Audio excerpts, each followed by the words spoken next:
I am here at the Blackberry patch, one of the Blackberry patches, and I am cleaning some of them out and propagating them.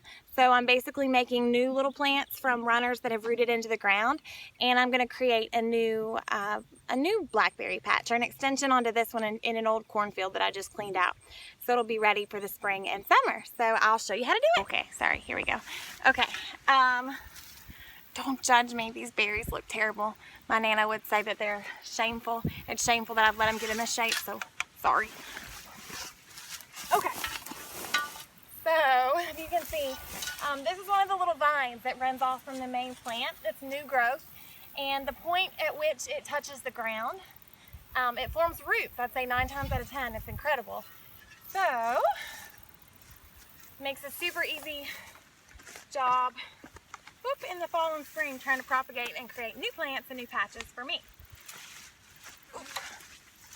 Alrighty, so you're gonna dig, I'd say maybe like a foot diameter around where the plant goes into the ground. Here we go. And you're gonna just take some scissors. You can use pruning shears, but these are this new growth, so they're really flimsy and flexible and easy to cut. So I'd say like maybe a foot or 2 from the main plant. And then here you go. Oops, goodness.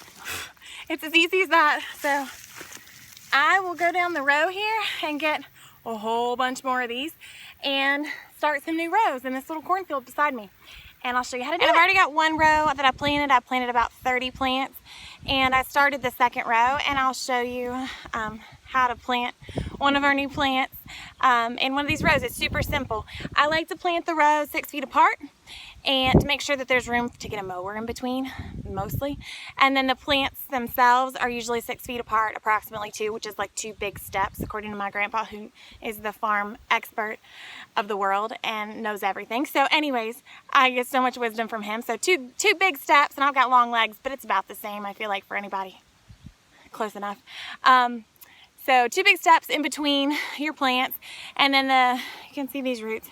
Then you're just gonna dig a hole and fill it 1/3 of the way with water, and put your plant down in it and hold it upright and cover it up with dirt, with good dirt. And if you're planting these in your backyard or up against a fence row or barn or anything like that, they don't have to be that far apart.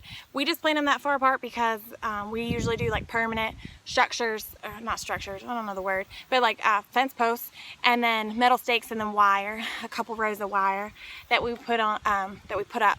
We'll do that probably next year or the following year when these are big enough.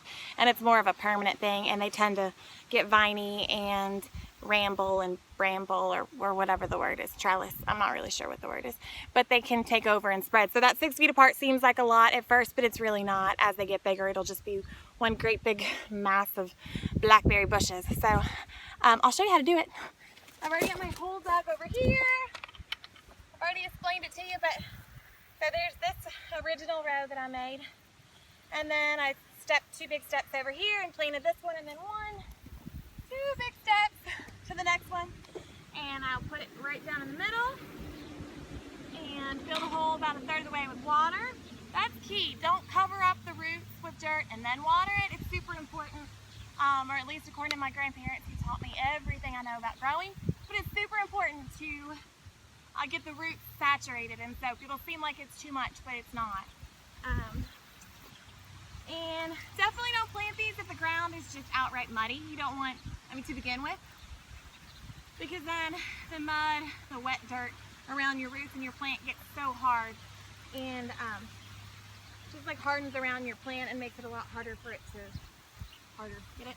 to grow and succeed, thrive.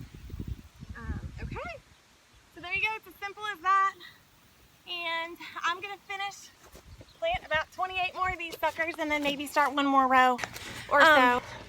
They're super easy to take care of. They're really hard to kill unless you don't water them, and then they'll die. They do love water, and they like sunlight. You can see this patch, there's no shade whatsoever. But if they have a little bit of shade, like in your yard or in your garden or by your house, that's okay. But they need mostly sun and just kind of like a well-drained area. You don't want them to be in standing water. This is a fall. Like I said, in Kentucky, we do this in the fall and the spring. But in the fall, especially, it's good to make sure you water them really well the first, I'd say every day or every other day. the first week or two, and make sure those roots get established before it gets cold.